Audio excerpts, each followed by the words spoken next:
Another topic in data linking with Excel is if you move the file or if you map it to an actual map drive and you want to fix that by putting the dynamic path to that file, then you have two ways to get there. You can either go to Properties and then click on the connection button here and go to Definition. You'll see the path here. And you also see it in the connection string, so you have the source path to fix in here as well.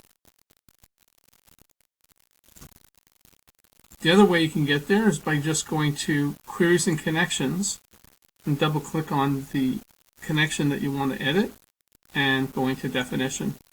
So I've moved the file from my desktop. I put it on my D drive, so I just go to Browse and find the file's new location.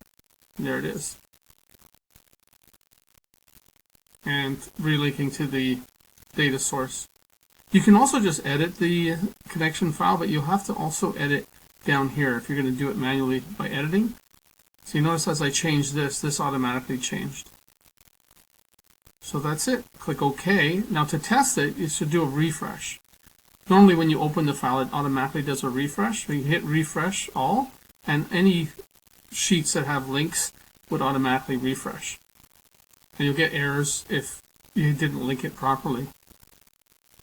Under refresh all, there's a drop down. If you have many data sheets links, and some of them are a huge amount of data, the refresh time might be a problem. So you can just refresh the one sheet that you want to refresh.